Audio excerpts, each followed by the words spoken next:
Dan Illman, Mike Beer closing out the Saturday Gulfstream card with race number 11. It's the Tropical Park Derby, mile and a 16th on the lawn. These are 3-year-olds. It's a big field. It's a competitive field. And let's take a look at this field. It is a pretty good group, Mike. You've got several horses in this race in really good form. Cugino might end up favored in here for Shug McGahee and Arad Ortiz after just missing in the Grade 3 Hill Prince to a pretty good 3-year-old turf horse in Deterministic. Yeah, ran fine in there. Didn't really get great position early, Dan. It might have cost him, but he's got the credentials to be, pretty tough in here. I don't know if maybe you agree, maybe you don't. I thought the strength was towards the outside in here, Dan, particularly post 9 and 10. I do agree. And Cugino, you mentioned, just sort of saved ground at the back last time out before commencing a late kick. This is a horse that's won in gate-to-wire fashion in the past. So I'm curious to see where Timeform US has the number 10 Cugino on the Timeform US pace projector. And they've got Cugino pretty well off of the pace, with the LP flag denoting he has the fastest Timeform US late pace rating. Silent Heart likes to be forward. He prompted and pounced to win the showing up last time out. This is a tougher field. It's a tougher field. His overall form's pretty strong, though, Dan. He ran really, really well last time. We'll see how fast this pace gets. Live High, Live Low stretches back out around 2 turns after a couple of sprint efforts. This horse was able to win going a mile at the Meadowlands. Usually don't like the quality of competition over there, but Live High, Live Low's proven wrong with 2 really good performances. I like the way he tried to be second behind Gate-to-Wire winner Run Carson and the Carl Prince. And here's another late kick, although he did take advantage of a fast pace to get second. Yeah, I mean, this race really set up for the closers here, Dan. He's got every chance to win, getting through on the inside. He's just going to get out closed here from behind. Well, by a back classer there, though, in Gaslight Dancer. So he ran fine. Obviously, his sprint form is pretty good, but as you've already pointed out, he's been fine around 2 turns in his career. And so maybe stretching back out won't be that big of an issue, especially breaking from the rail. Phil Nelson reeled off 4 wins in a row at Gulfstream and Tampa Bay towards the end of 2023, towards the beginning of this year, and then they stepped him up in class. And Phil Nelson, just really with the exception of that one performance in the listed Tail of the Cat Stakes, hasn't been able to go with these kind of horses. Now, you got a trouble line for the showing up, but I don't think he's winning with a perfect trip. I don't think he's winning. He's certainly going to be a lot closer at the end of that race. And I'm not going to, sit here and blame his rider there, Dan. He got shuffled back a little bit. He had no choice but to commit to the rail for the stretch there. And when he tried to come up the inside, he did not get through and he lost all chance. I don't know where he was going to be, but I'll tell you where he wasn't going to be 10th, beating 11 lengths. He was going to be a lot closer than that. And as you've already pointed out, that Tail of the Cat, that's an effort that's going to give him a real chance in here, Dan. I mean, I don't know, of the longer prices, and it feels like he could be a longer price in here, he was the most interesting one to me.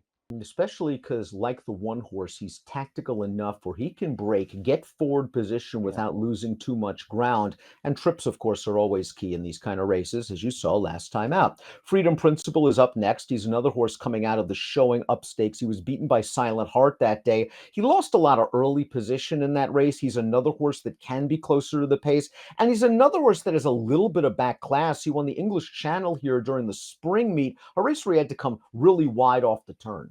Yeah, I mean, listen, he is a prior stakes winner here with a competitive figure. He pulled off a pretty big upset that day, and he'll be a price right back in this spot, Dan. So if you like him, you're probably going to get paid if you're right. Palm Tree is a Godolphin product, getting a little bit of class relief, I believe. He was in the Gio Ponte last time out, and he got wired that day by a very promising horse from the Tom Morley barn who came back and ran 3rd in the Grade 1 Hollywood Derby out in Southern California. Palm Tree's been freshened up by a very good trainer, and I would not be surprised at all if he comes with a good, strong late kick. Yeah, it'll be. He was the horse I was sort of most conflicted about in this race. I didn't really know what to do with him, mostly because just haven't really seen enough of him as a 3-year-old this year. Obviously, he's missed some time, and it's been a limited campaign. Just going back to what he was doing as a 2-year-old, he had a little trouble in the Bourbon. I didn't think it cost him anything. I thought he had trouble in there just because he wasn't good enough to get position. And then when he made it close in the pulpit at the end of last year, to me, the winner of that race was way, way, way the best, and it wasn't as close as the final margin makes it look. 3-month layoff for the number 5 Braun, and I'm not sure it's by design. He was entered on October the 6th, listed as a vet scratch. It took him 2 more months to get him back into the entries, and now he's back in this pretty tough group. Although the horse that beat him last time out shipped out to Remington and won a stakes race for Saffie Joseph with an 89 buyer. Yeah, he seems like the kind of horse who could get the right trip in here, right, Dan? I mean, he's going to be it feels like he'll be a big price here, moving back up in class. And, if you're somebody who just sort of looks at speed figures, he's got a couple that put him right on the cusp of being competitive here. New York bred Fidea like Caillou, I knew you've been a big fan of throughout his career. He's run some solid races, and maybe he's a little bit dirtied up coming into this. He was in against some really tough older New York breds last time out. Spirit of St. Louis is sort of the king of the older Yeah. New York bred turf division. And Fidea like Caillou is also sort of held up behind a slow pace. He's back in with 3-year-olds here, and he's performed well against open company in the past. Yeah, yeah. Don't be too hard on him for that last one. You're right there. That was a really strong field, even though it's New York breds. Yeah, they're going back to open company stakes races. I thought his Jersey Derby was a really, really strong performance, doing all the hard work up close to the pace. He doesn't have to be ridden that way. I kind of feel like he is better when he's involved early in his races. I'd like to see this rider put him on a little bit of a send here. In a jam, the number seven's been kind of an in and outer. He parlayed a really nice trip and ride to finish third at a big price in the Secretariat at Colonial Downs. And then they tried him at Kentucky Downs. He didn't run really great in the Gio Ponte 2 starts back, but his last effort in the showing up was a solid enough performance.